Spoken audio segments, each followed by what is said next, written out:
This is the Samsung Galaxy M11. You've got a phone sporting a 6.4-inch display. It's a PLS TFT capacitive touchscreen display, and it's capped at a resolution of 720p. You've got 19.5 by 9 aspect ratio and 268 ppi density. It's got an 81.6 screen to body ratio.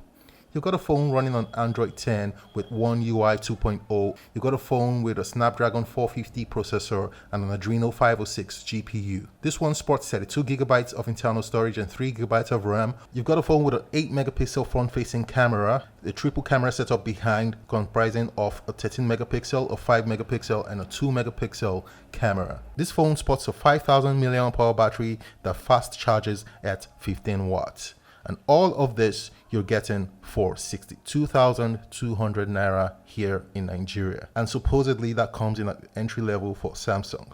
But is the Galaxy M11 worth it? And should you go for this kind of phone in 2020? Well, let's take a look.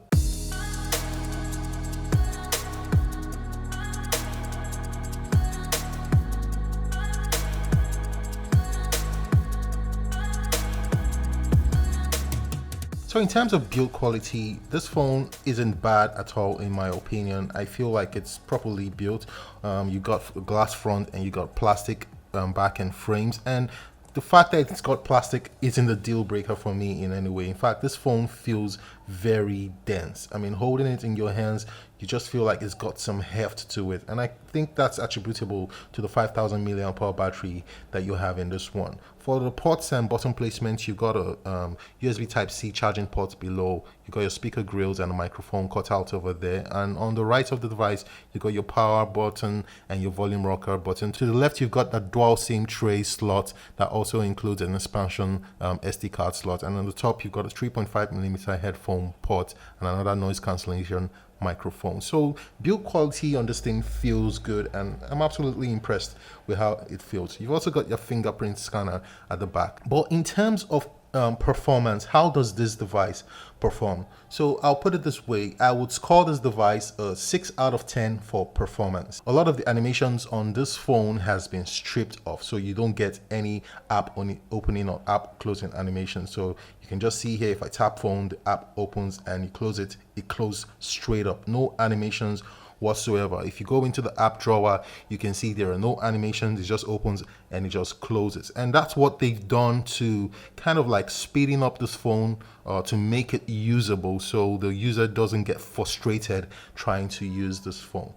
It's not a bad thing in my opinion. It's a 1.8 gigahertz Snapdragon 450 processor. Quite low in my opinion for a 62,000 naira phone, but again, the phone is still usable and performs quite decent with app opening speed. So I'm just going to open a couple of apps here. So go Twitter here, and you can see from Twitter there, the loading icon didn't even roll at all. This is Telegram, this is Instagram, and CPU-Z. Now for gaming performance on this phone, I would just tell you to strictly leave it to 2D gaming. Forget about 3D games. You can play 3D games on this one, but I can assure you that it's going to be very slow and you get a lot of frame drops and stuttering on your game. But if you're playing 2D games on this one, you should be absolutely fine. Now for the battery performance on this one, I was able to charge that 5000 mAh battery from 0 to 100 in just above 2 hours using the included 15-watt charger. And in terms of performance, this battery life will take you a full day, and you will still have some extra up to like 20% battery life left at the end of the day. And that's because it's paired with a 720p screen, so the power consumption on that battery, or the power utilization on that battery, isn't that much. So this phone is actually great for battery life. I would score it an 8.5 out of 10 for battery life. Now let's talk about one of the main things that a lot of you will be looking out for here, which are the cameras. How well do the cameras on the Galaxy M11 perform? Well, for the selfie camera, I would score it a 4 out of 10. And that's because most of the time, no matter what scenery you are in, daylight, bright daylight, or indoors, the image isn't that clear. There's a lot of graininess on the image, but it's still usable. But where you'll be very happy is when you flip over to the rear. I'm quite impressed with the camera combination in here, and the pictures I've taken using the rear facing cameras, the 13 megapixel main camera on this one, are quite impressive. Pictures are clear, and especially when you're in daylight. Some of the places where it struggles with is in dynamic range, and of course you know that would happen being that this is an entry-level device. Is the depth sensing camera here any good? Well, edge detection isn't that great. It's working, but it isn't all that at all. And macro shots here are not that great as well, but they work just fine if you have sufficient lighting. So just taking an overview of the software here, you can see that this is typical Samsung's OneUI, and you have everything that comes with Samsung's OneUI 2.0, just as you have in the bigger smartphones as well. There's dark mode here, and it works just fine, but as you can see there, it's just a bit slow. Again, entry-level device.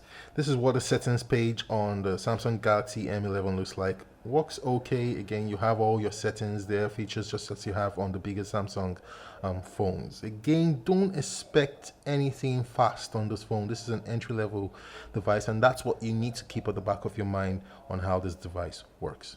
So let's take a look at how video looks and how audio sounds on the Galaxy M11. So I've opened up my YouTube page here. I'm going to load the video here, and you can see that the quality here is just okay, not that great. But one thing about this phone that you would love is the fact that color accuracy on this phone is on point. I actually took a look at this phone beside my Samsung Galaxy S20 Ultra, and I was really impressed with the color accuracy on this phone. It was really very good.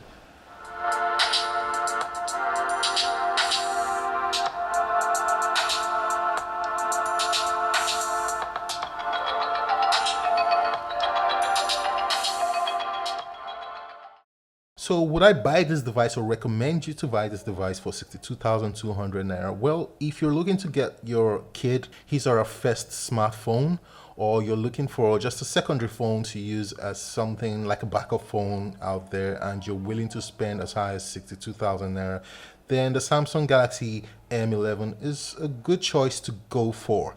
There are a number of phones out there which are a tad bit higher than this, in like the 75,000 naira range, which I would prefer to go to. But if you are on a budget, you're tight on cash, then this is absolutely a good buy for you. And again, one other thing you get in here is that Samsung brand. You know that the build quality, you know that you've got support here in Nigeria, and even if anything happens to your phone, you're able to get that resolved here in Nigeria. So guys, thanks for watching this review on the Samsung Galaxy M11. I hope you're able to take a decision if this is a phone for you. I think it's a good phone. I would score it a 6 out of 10 overall. And for the price point, I think it should be a bit lower, but again, you understand the situation of the country here, so you can understand why the prices may be a bit that high. But again, nonetheless, this is a good phone, 6 out of 10. And if you want to go for this one, well, you may not be disappointed. Guys, thanks for watching. If you have any questions, you can leave them down in the comment section of this video, and I'll get back to as much of them. Remember, if you're not yet subscribed to the channel, hit the subscribe button and turn on notifications so you're the first to know when I post new videos. See you in the next one. Peace.